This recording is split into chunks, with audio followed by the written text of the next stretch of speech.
We have been studying Sri Aurobindo's commentary on the Kena Upanishad and have come to the transformation of the human experience into the divine at the culmination of the text. For many of you who may not have been following the earlier study, we can quickly put this into context.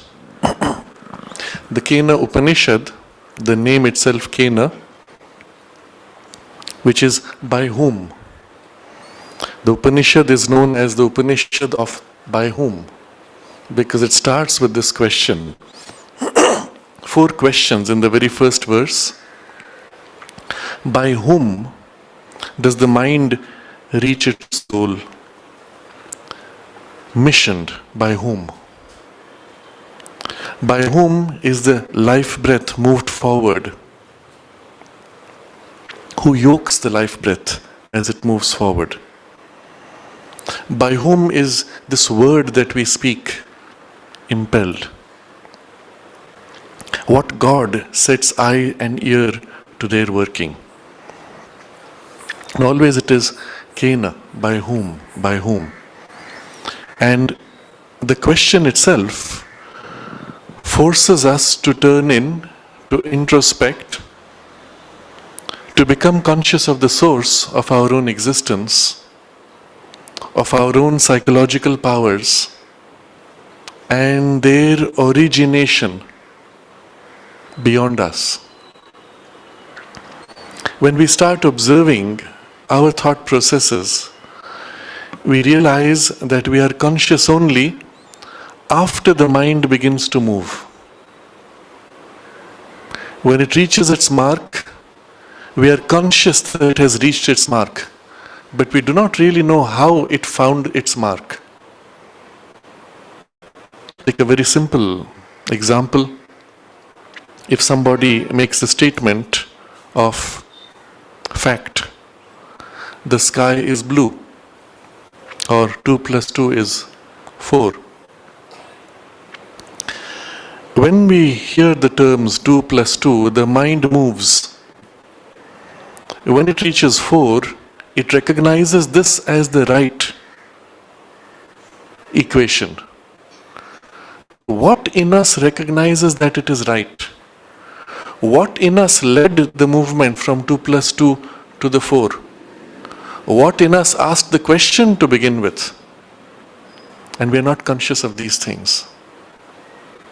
In fact, that thing which initiates the mind already knows the answer, and therefore when the mind reaches it, that in the mind recognizes that it has reached it.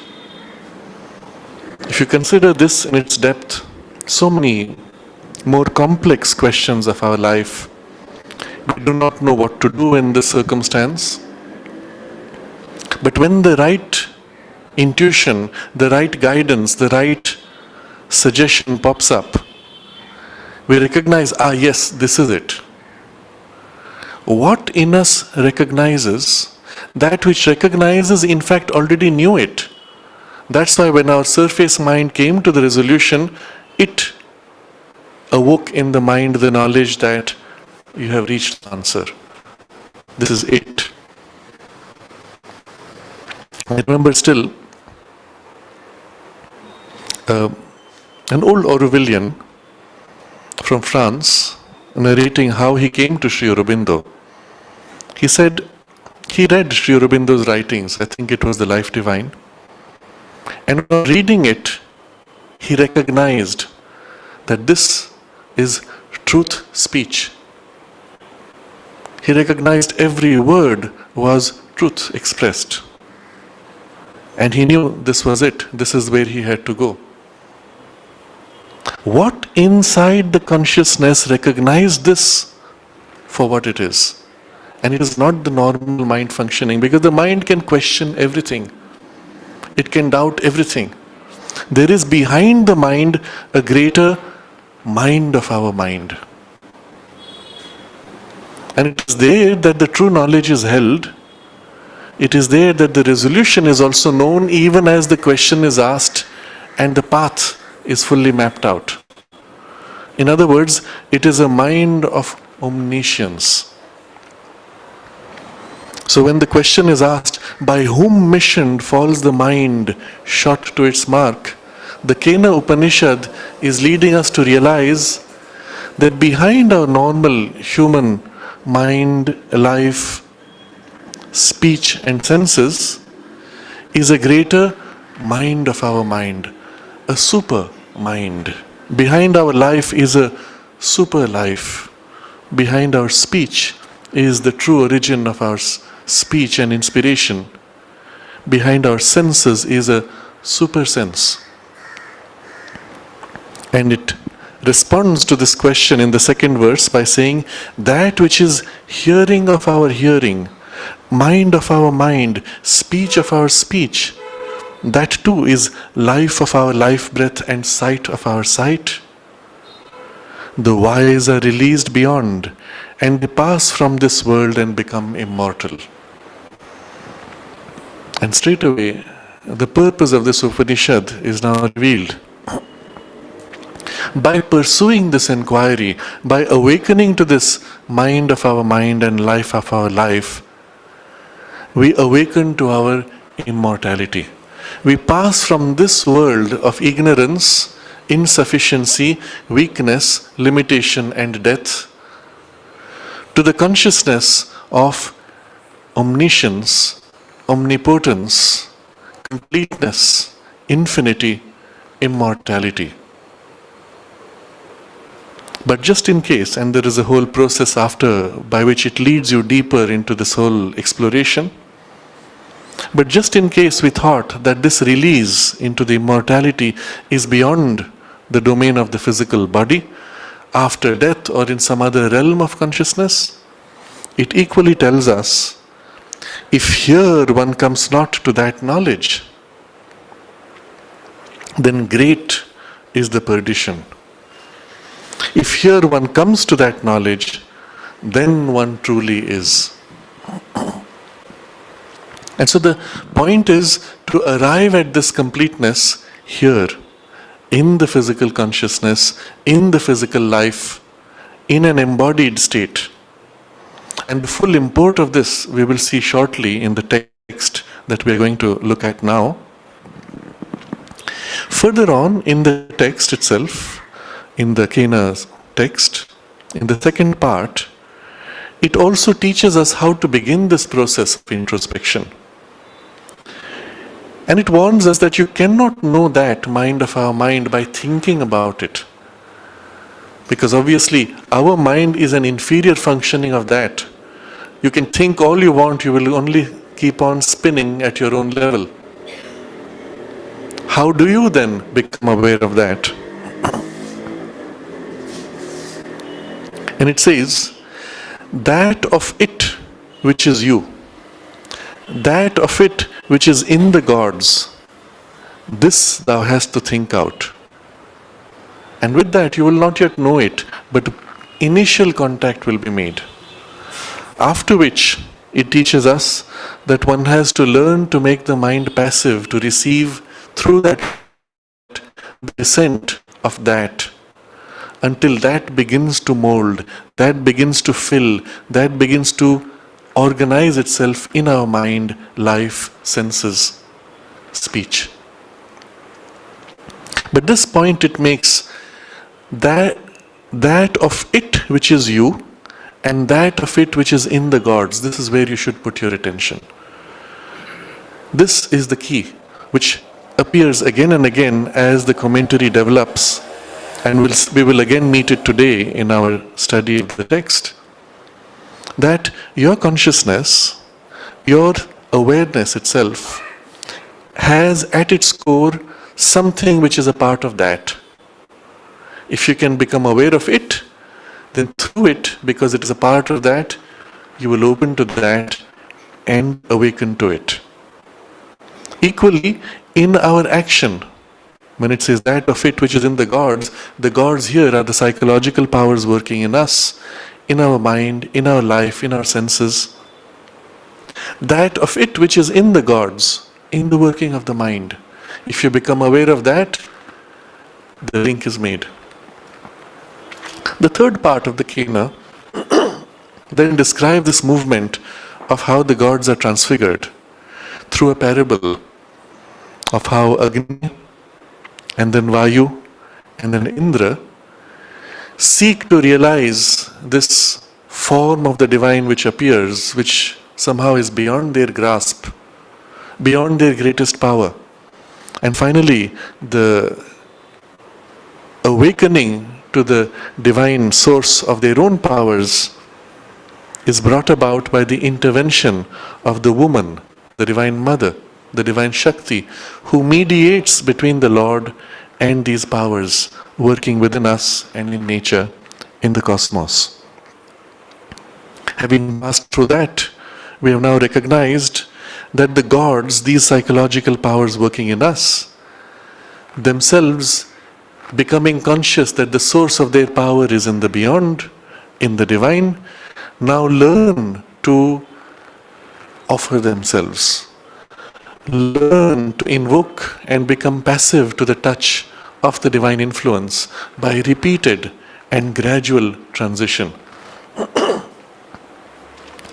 The culmination of this transition is the transfiguration of the gods, their transformation, which is the theme of the chapter in Sri Aurobindo's commentary, which we are at now.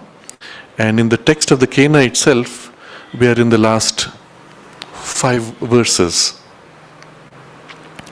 In this transformation that the gods, the psychological powers within us, undergo through repeated contact with the divine consciousness, Sri Aurobindo explains how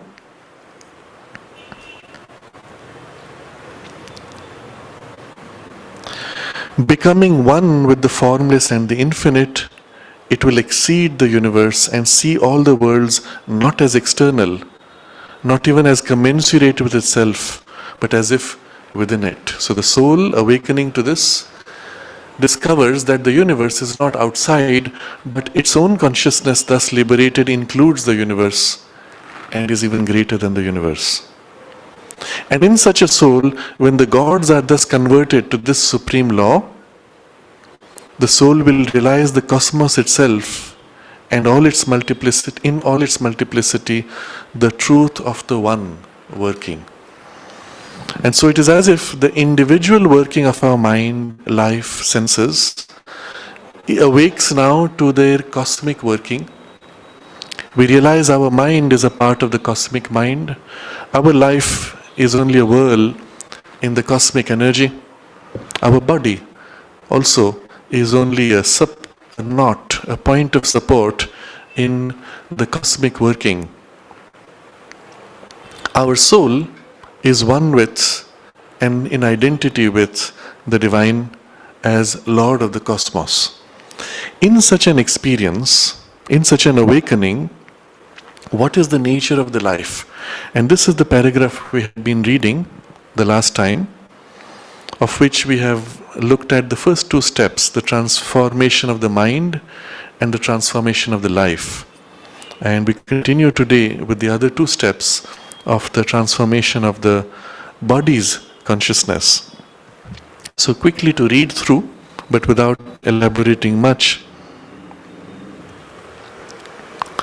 By the process of constant visiting and divine touch and influence, the mind of the mind, that is to say, the superconscient knowledge, will take possession of the mental understanding and begin to turn all its vision and thinking into luminous stuff and vibration of light of the supermind. And so this is the direction of human evolution. This is the inevitable destiny of humanity. And those of us who choose consciously to accelerate our evolution and to participate in the conscious awakening can begin to experience this naturally, more rapidly. The mind enters in relation with the larger superconscient knowledge, which begins to fill it and by filling transforms its working. Where earlier the mind was an instrument of ignorance, catching pieces and trying to assemble them by some process which is itself full of doubt and confusion, it now opens up to an infusion of light, and in the action of the light it sees.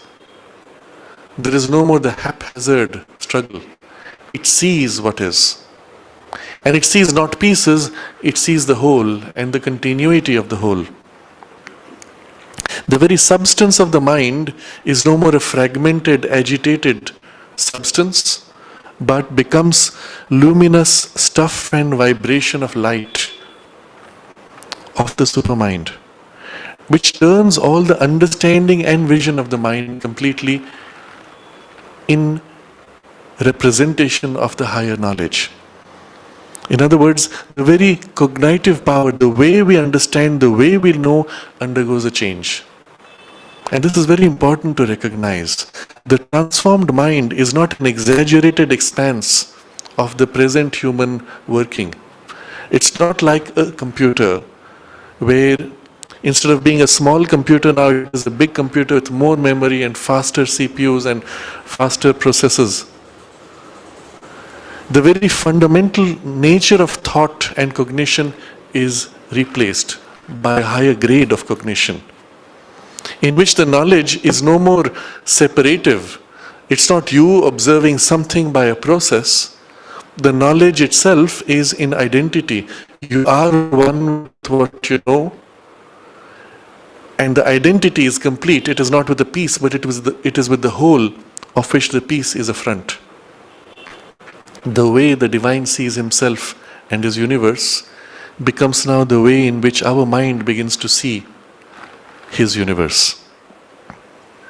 And in the same way, so too, the sense will be changed by the visitings of the sense behind the sense, and the whole sense view of the universe itself will be altered, so that the vital, mental, and supramental will become visible to the senses, with the physical only as their last, outermost, and smallest result. So our senses, and we discussed this in detail last time, are only perceiving what is reflected through the biological organs. But when the sense behind our senses begins to act, it is not dependent on the biological organs. It uses them at best as a point of reference or support. Because the eyes turn to the flower, that sense now brings a greater attention to this, when all the time it is aware of the whole. And now it brings a special attention to the flower, but still it sees the whole, and the flower as a special expression of the whole. And the whole sense view of the universe is altered, in that it is not only the physical senses operative, but all the higher levels and gradations of the universe are perceived by this greater sense of our sense. And so we are at the same time conscious not only of things of the material domain, but also things of the vital, things of the mental, things of the spiritual worlds, and all in one continuum. Now this in itself is not so surprising when you think about it. At the moment, it seems strange to us that we could even see things of the vital or mental worlds, because we are so used to being fixated in the physical organs. But as we know very well, in conditions in which the human system is unbalanced, as in high fever or under influence of certain chemicals, we begin to see things. We call them hallucinations. But those things we see are not of the physical world, they are only things of the subtler gradations of reality. And because they do not correspond to the physical world, people say it is a hallucination. There's no such thing as a hallucination which is unreal. All that is seen, even in hallucination, has a reality, but of a different grade and of a mixed character, and you're not able to distinguish which is what they represent and what they stand for. But if These limitations of the physical organs can be so easily removed simply by disrupting the body by high fever, then surely it means that by a conscious awakening of our awareness, one should be able to see much more profoundly and truly and completely. And thus, through all the senses, we have many fascinating descriptions of people who have had near-death experiences. The person finds himself, after an accident or during a surgery, thrown out of the body. For a while they may see their body on the table and they may hear the doctors speaking, but then they find themselves sucked through or drawn into higher gradations of consciousness, experiencing domains of light and illumination in which they hear extraordinary music, extraordinary sounds, as if the whole universe is one gigantic musical instrument playing a symphony. And in the seeing, there is the perception of everything held in a single oneness. In the feeling of oneself, one feels oneself identified with all. And all the senses thus tuned in to this higher perception of the sense of our sense. It is such a beautiful experience that in most cases they don't want to come back. The thing which draws you back is the sense of unfinished work. And so you have to come back. And a person who has passed through such an experience, having returned to the physical body and the physical senses, is forever changed. Having glimpsed that, he knows this reality is only a very superficial and partial appearance of the whole that is still waiting to be discovered. And all it took was for you to be momentarily disconnected from the gross physical body and its sensory apparatus. And you had a glimpse of something. And it was not yet the whole. It was only a beginning of the whole. When thus the sense of our sense begins to infuse itself in the working of our limited superficial senses, then the whole sense view of the universe itself will be altered, so that the vital, mental and supramental will become visible to the senses, with the physical only as their last, outermost and smallest result. And so you see the full range,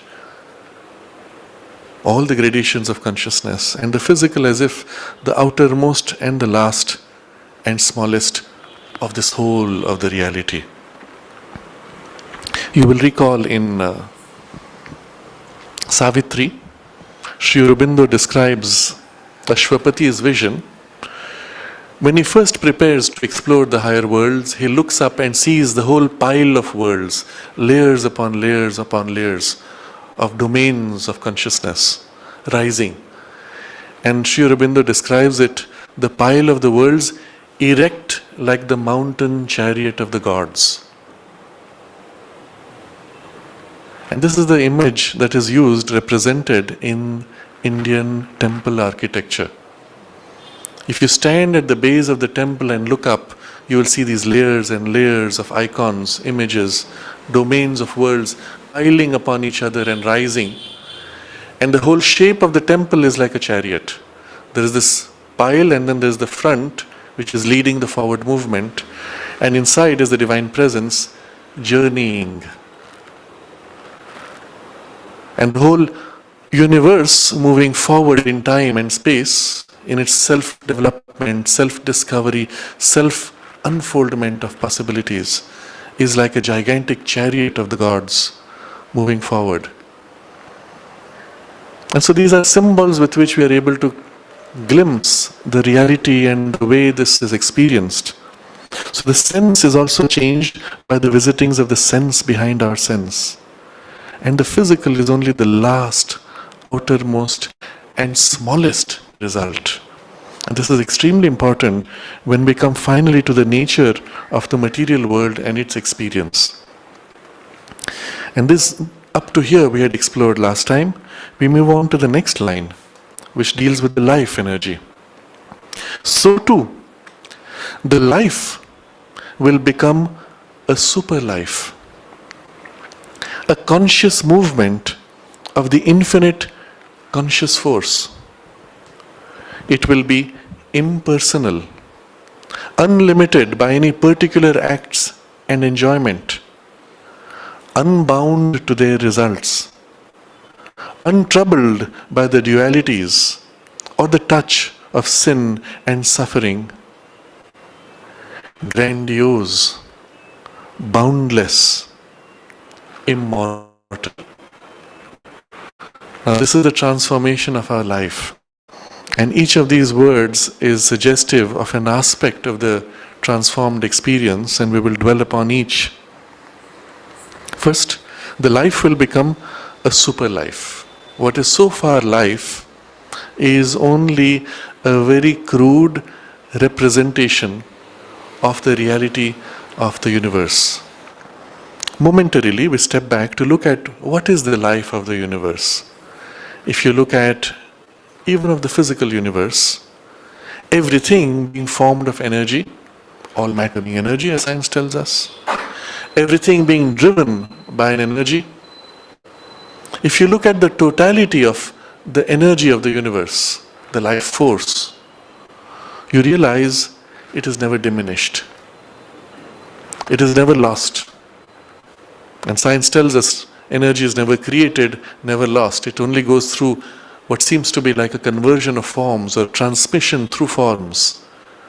But if you look at the sum total of the universe, it is always complete. There is no birth, there is no death. Even when science speaks of a big bang or a big crunch, if you ask, where does it originate? We don't know. We cannot answer the question. In other words, the energy was always there even before it is manifested, and continues even if the manifestation appears to be momentarily withdrawn. And so you have this experience of a life, and a life of the universe which is immortal, which is complete. And in its actions, when you see it flow, let's say an entire supernova, a gigantic star exploding, bursting out, radiating the light of billions of suns within a few seconds, a massive explosion. When you look at the large scale of the universe, it's nothing, it's just a small sparkle, a little play for this gigantic super life. So the scale, of course, is immense. In space and in time and scope, it is immense, and it is still immortal. The little things which for us are a resistance, an opposition, a problem, confusion, it can simply push through and work itself out. If you look a little more deeply and consider that everything is an expression of the same life force, when this life force decides to push, what is it pushing against? On the other side is also life force. Which life force? Itself. And so when it pushes against its own resistance, what will be the outcome? Whatever it chooses freely. It's like when we play, we wrestle with our own hands. One hand pulls against the other. Well, what will be the outcome? You choose what you want. You want it to go this way, you want it to go that way. You can increase the tension, reduce the tension, but all is your free choice and play. The appearance of resistance and opposition is only a nature and form of the play. In fact, there is no resistance, there is no opposition.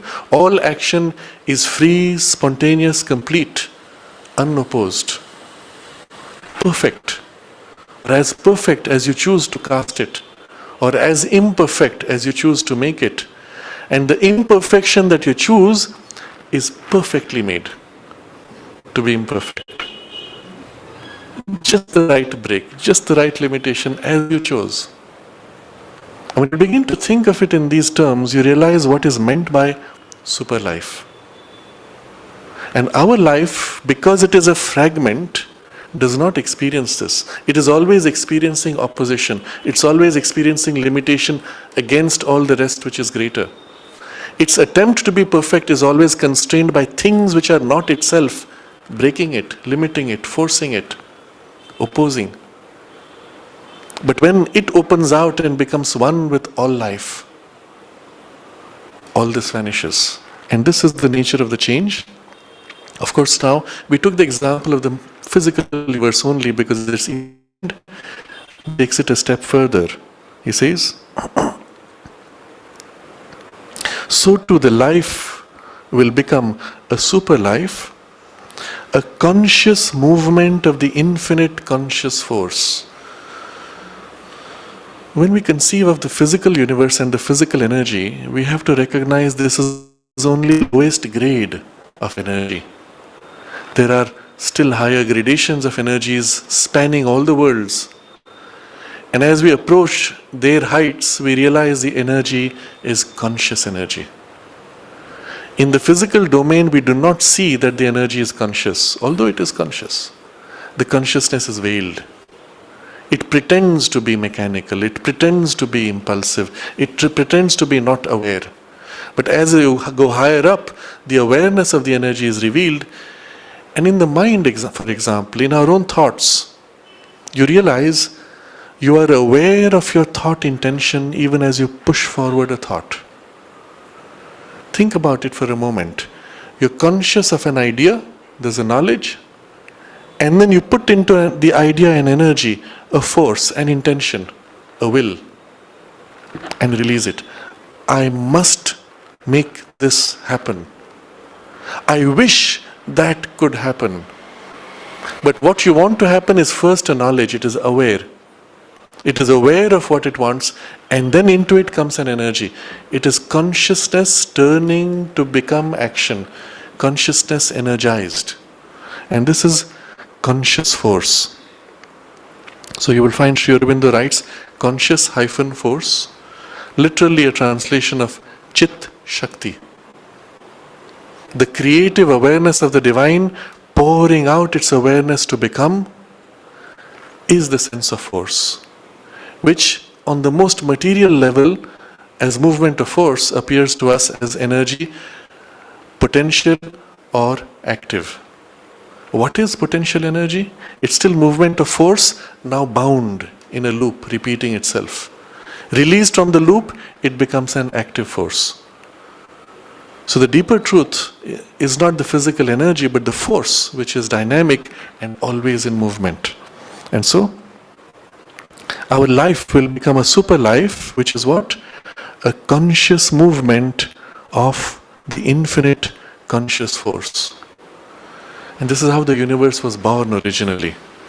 In the original creative consciousness of the divine which conceives the universe, it pours itself out in what it conceives. Its consciousness becomes force, action and dynamism. That becomes all this.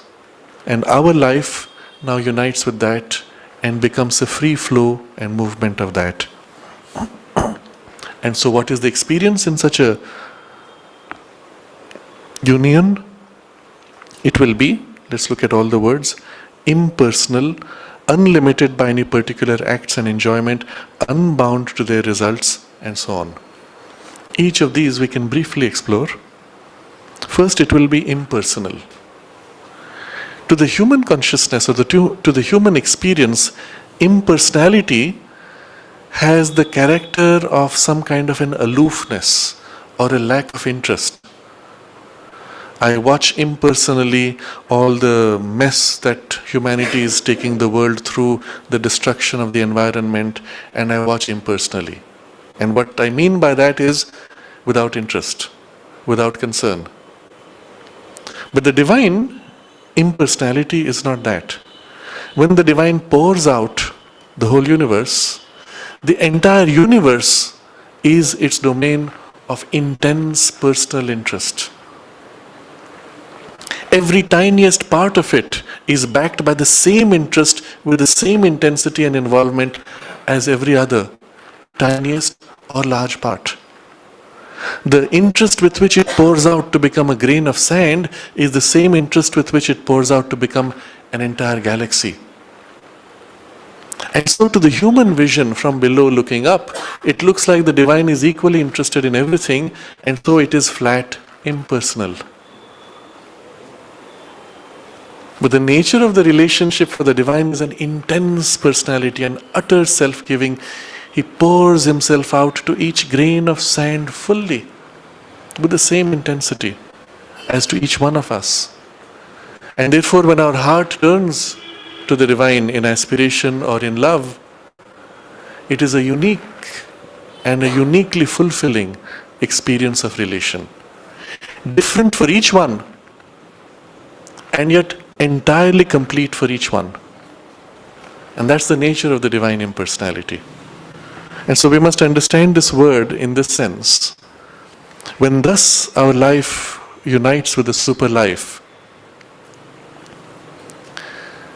everything before us is equally part of the super life. To each there is equal involvement, equal engagement, equal self-giving and relation. And the overall sense is of a kind of an impersonality. And when there is a battle between two opposing forces, you have in your consciousness an equal engagement with both. And so it seems to be as if not aligned to one side or other, impersonal therefore. But in fact, there may be a choice it may make, but the choice does not break the fact that it is equally aligned to both. As when you pull the hand, you may choose to tilt the balance on one side or the other, but you are equally both hands and therefore apparently impersonal. So it will be impersonal. It is not swayed by the interests of one small piece against another. It knows the truth and the value and the importance of each side, each facet, and therefore impersonal. Second, unlimited by any particular acts and enjoyment. Now, in the human experience, we have acts or enjoyments which are of different grades. Each has its particular limitations as well as consequences. To each, consequences bind you. Each has greater risks or lesser risks. Even the simple act of eating food carries many risks. You may get food poisoning, you may get indigestion, you may get anything. Every act involves therefore some kind of limitation in the very nature of the act. Your ability to engage in the act is also limited. I can only lift a stone which is commensurate with my muscles development and strength. So a child which is 5 years old can lift a small stone, but 25-year-old can lift something maybe 10 times bigger. But still it's a limitation. When the life energy is one with the super life, what is the limitation to its action? None. In fact, it is not only the full power which forms the universe, which is backing every movement. Remember, on the other side, the power which is opposing is also itself. And therefore, one is able to act freely, without any limitation, both in the energy you can put into it, but also without anything limiting you by resistance and opposition. Because all is aspect of itself. So the unlimited by any particular acts and enjoyment. There's a third facet to this idea. When we are involved in an act or an enjoyment, I'm eating food now, don't disturb me, let me enjoy my food. My ability to engage in an action or in an enjoyment is narrow. If you ask me to do two things at the same time, I must bifurcate my attention. And my enjoyment to that extent is reduced. Half here and half there, or I switch between the two. If you're watching an interesting movie and you want to be fully immersed in it, if you have a bag of popcorn before you and you're eating mechanically, you're not enjoying the popcorn. Or your hand stops after a while, you forget there's a popcorn pile. If you focus on the popcorn, you can't really enjoy the movie. There's a limitation to the enjoyment. Here, the act itself is not narrow, it can have a broad imprint which impacts the whole universe. Its enjoyment in the engagement is not narrow, it can be broad and inclusive of all things at the same time on all fronts. This is a particular aspect of the cosmic consciousness which is surprising for the human mind, but in the context in which we discuss it should be obvious. that it is possible for us to be equally engaged in several different activities and fully engaged in all of them without diluting any one of them. Because of the very nature of this consciousness, because that's how the divine engages with the whole universe. So we have this strange idea that when I pray, does the divine even have time to bother to hear my prayer? He must be so busy looking after so many things. Or there are so many more important calls coming and he must be busy with those, right? Because he must be like a human being capable of only attention on one point at a time. Not realizing that the divine consciousness supports everything from within, equally with full intensity. And even before you have formulated your prayer, presence which forms the very substance of your mind and body is already aware of what your prayer is being. It is because of its support that you are able to formulate your prayer. And so there is this awareness of the divine supporting from below. Mother speaks of two kinds of divine grace. The grace which acts from below and the grace which acts from above. So there's this supporting action of the divine consciousness, which is the grace from below, supporting the entire universe and all its working, giving to it the lift of the energy, of the consciousness, of the power to act, and even secretly of the delight to be. That's why even when we are most miserable in the worst conditions of our human discomforts of life, something in us is happy simply to be. And all of this is part of the support from below. And she says, this working of the grace from below acts on everything equally at the same time. And even if momentarily it were to withdraw, everything would collapse. Literally, we are supported by the divine. And so when you call out in prayer, instantly, not only the divine is aware, but instantly the response also is there in the very substance of your consciousness, because the divine is what is upholding you. It's not like I sent the message, now it's going to travel so many miles and then come back with a response so many miles. Instantly, in the very formulation of the call, or even before the call is formulated, the act begins. The limitation of the help or the result is only in our capacity to receive, or in our capacity to open ourselves to the help and the action given. So when I call for help, let's say I have a difficulty, I have a confusion in my mind, give me knowledge, give me clarity, and my mind goes on whirling, struggling, fighting, trying to know. So when the knowledge comes, the light dawns, but the light is broken up by the agitation of the mind.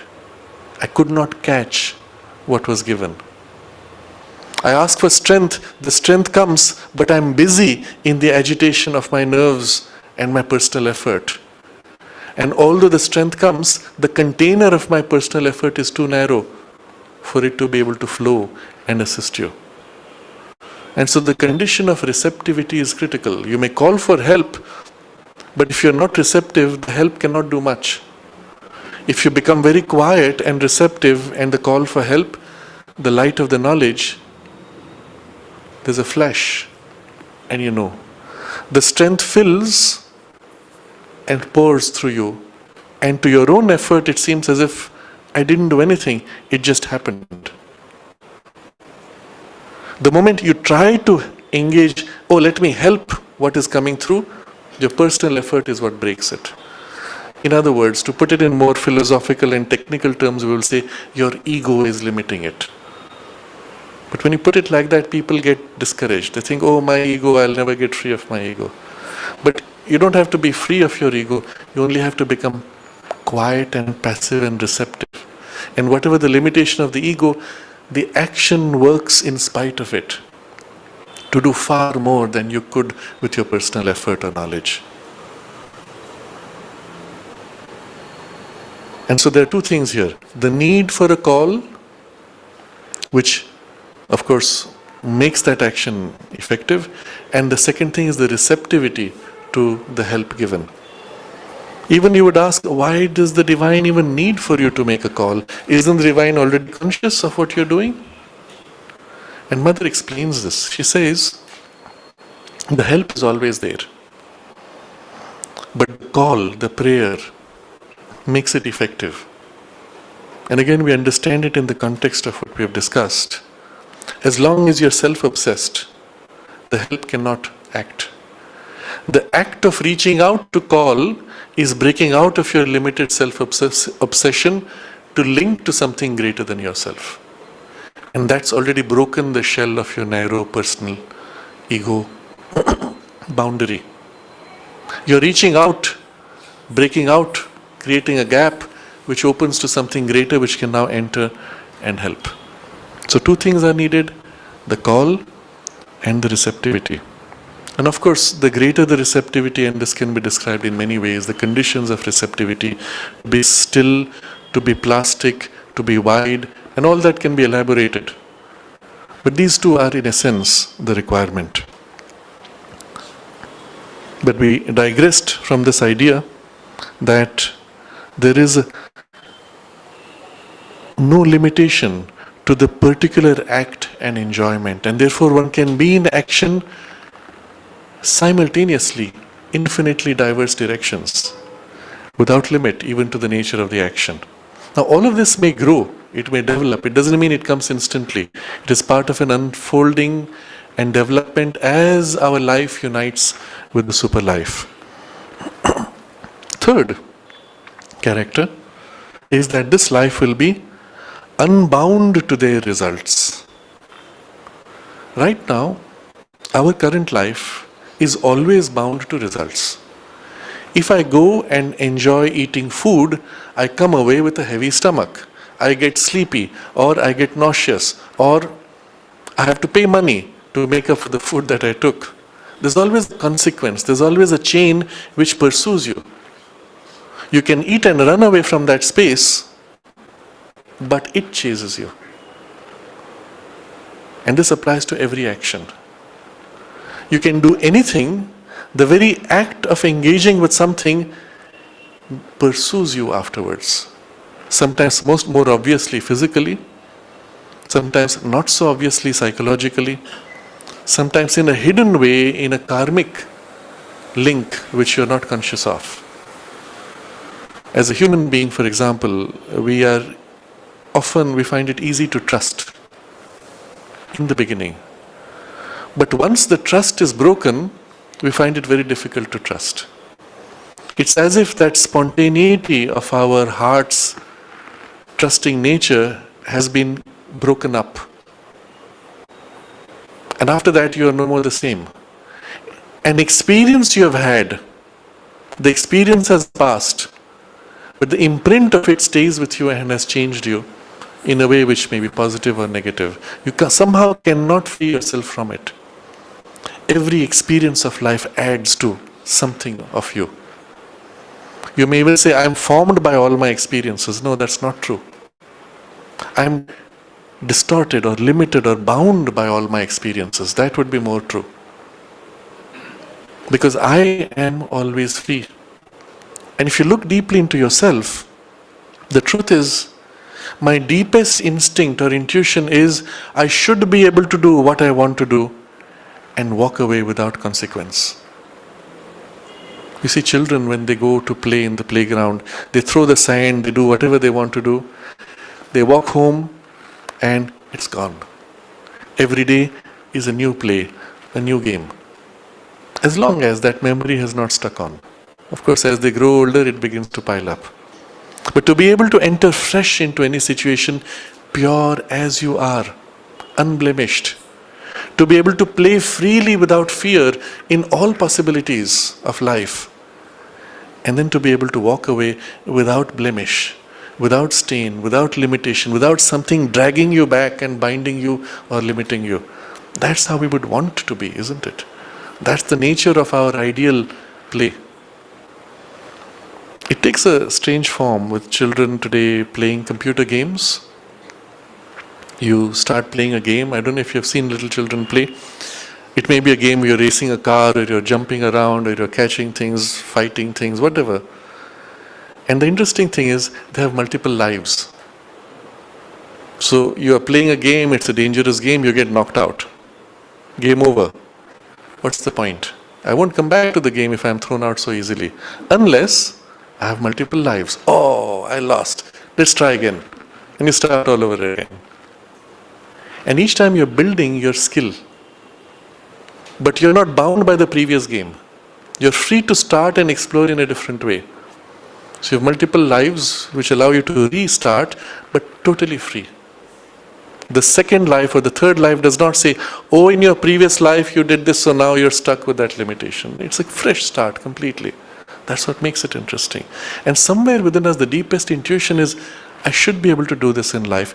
Explore everything, play with everything, and move on. With the growth as the only experience that stays with me, but not limitation. And this is the nature of the super life. Unbound by their results. So I spoke of 3 degrees. One is, of course, the first direct result: I've eaten food, my stomach is heavy, or I get nauseous. The second result is where the consequence of it remains, although the act itself is separate. The third result is karmic, where you don't even know the consequence.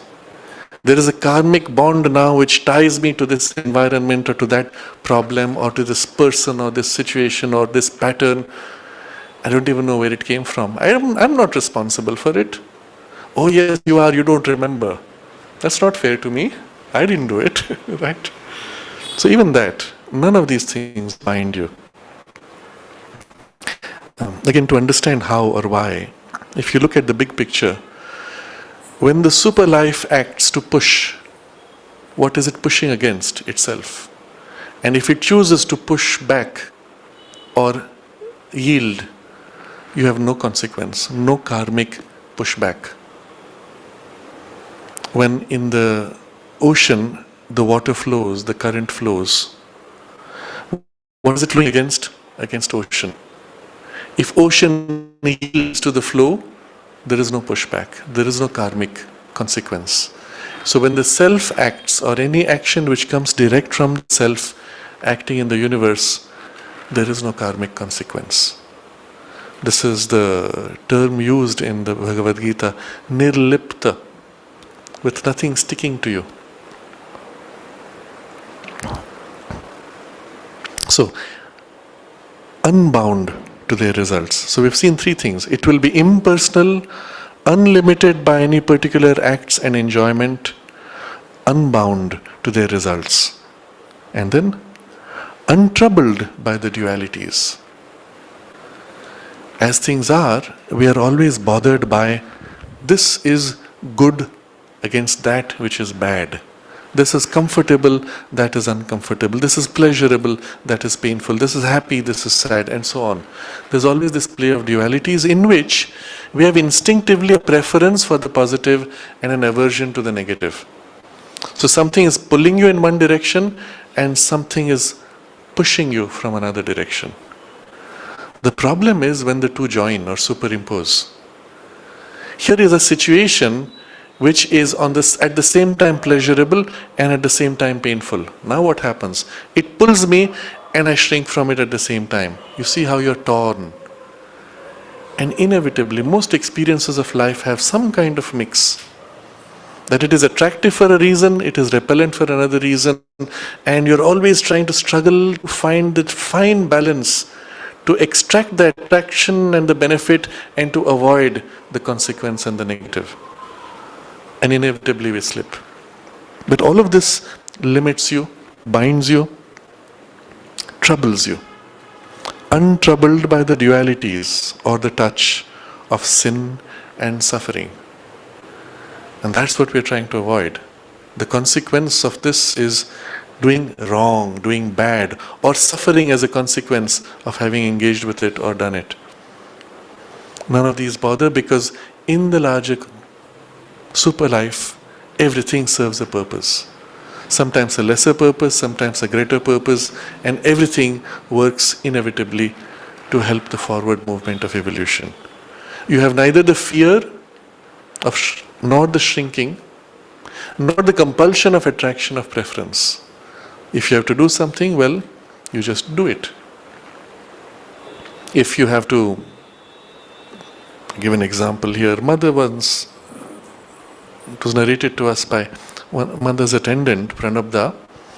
He said she found the mother cleaning the bird droppings on the windowsill with her hand, bare hand. And immediately he rushed to say, "Mother, don't do that." And mother said, "No, I clean far greater filth in the hearts of human beings." With what? With her bare hands, with her consciousness, directly engaging with that. And of course, what do you make of it? You can't say, "I will shrink from that. I can't bear this filth in your heart. Let me run away or avoid you." That's her work. She does what she has to do. And it can only be done in a consciousness which is greater than the appearance of sin and suffering. And it can accept even the life of suffering if it serves a greater purpose. Inevitably, all those who come to help humanity have chosen to accept a life of suffering because inevitably humanity opposes those who try to change them or awaken or change the status quo. And often they are mocked and put into the worst possible circumstances. In the choice that they made to enter for that purpose, for that mission, for that help, it was known that they would have to go through all this. There's a very moving incident which is narrated by my teacher M.P. Pandit. He narrated this to us in private. I don't think it is on record in written form anywhere. In the early stage of ashram's formation, when the work was beginning, the mother asked Sri Aurobindo, "Will we have to be martyrs this time also?"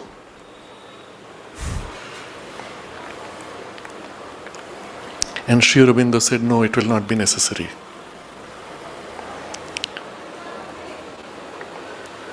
In the very act of the divine reaching down to help humanity awaken, there is this inevitable suffering. But the consciousness which sees does not see suffering in the values of human terms. It does what has to be done. And so we share in that, untroubled by the dualities or the touch of sin and suffering. And so what is this consciousness like? Grandiose. All it sees is in terms of the larger picture, the larger perspective, the grand movements of which these small parts only serve one way or other to serve the grand movement which is inevitable. Grandiose. Boundless.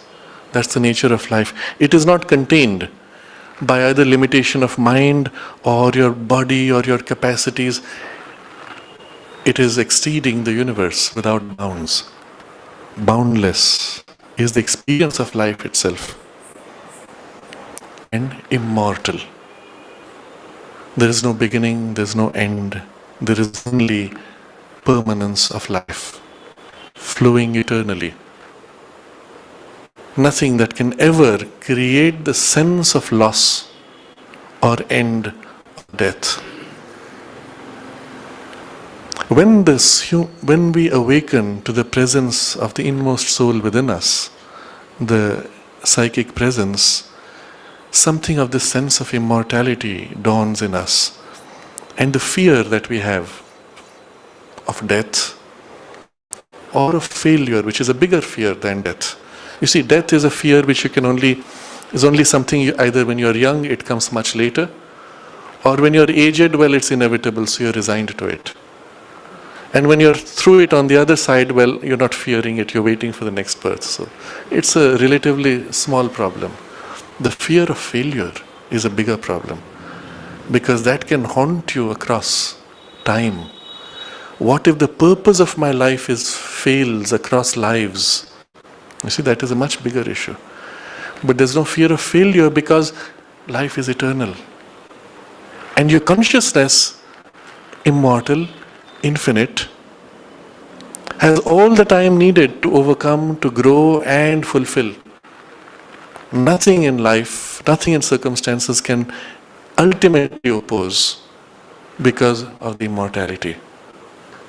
And everything else being, of course, in the larger super life, your own larger movement and an expression of the divine will. And so the sense of the immortal suffuses the whole life, the whole super life and its experience. And finally, all this he has described, the change in the mind, the change in the senses, the change in the life.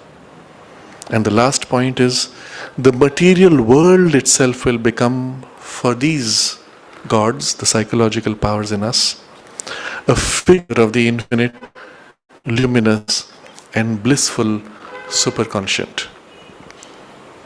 A figure, a representation, not the full thing, but a forming initial image. We'll discuss this next time. But the material world itself will become a figure of the infinite, luminous and blissful superconscient which is above, and that is now representing itself in the material world.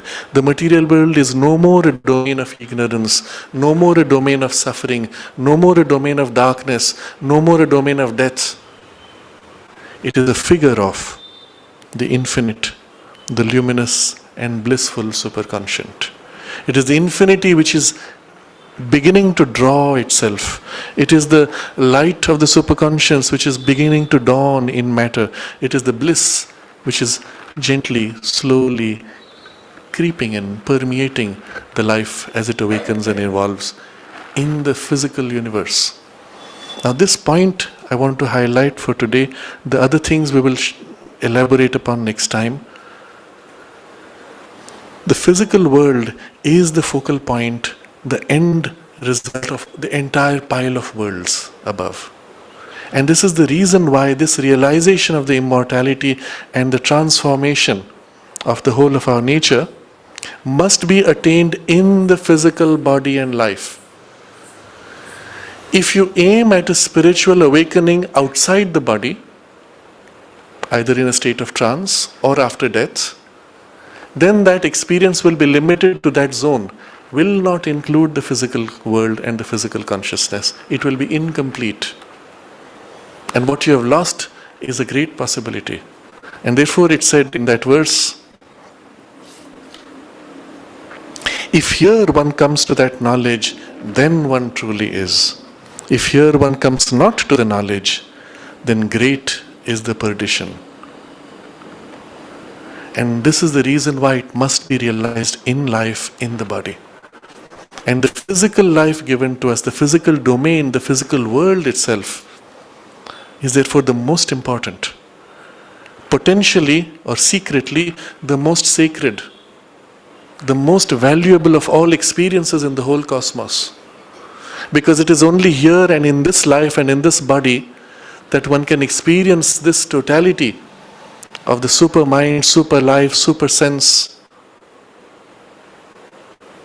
including the material. And the world itself now is accessible to us as increasingly a figure of the infinite superconscient, a figure of the luminous superconscient, and a figure of the blissful superconscient. And these three facets of that which is percolating into matter and leading the whole evolutionary drive, we will explore next time. But you recognize the value of the material domain. And it is for this reason that Sri Aurobindo and the Mother gave so much importance, not only to the development of the consciousness of the body, to make it conscious of the divine and consciously participate in our spiritual evolution, but also to make it a fit vehicle for the manifestation of the divine knowledge, power, love, and beauty. And for that we have to work on the body consciousness. To neglect it is not acceptable in the integral yoga. It means we have to give it time and we have to work upon it. In the circumstances of the ashram, the Mother set a framework of physical education as part of the school, but also for the adults. But the framework is only a superficial support. This process of working on the body's consciousness can be done in the midst of any and all activities. But it must be done, and the highest, deepest spiritual experience must be linked to the physical consciousness, so that this consciousness may awaken and reveal it rather than conceal or oppose it.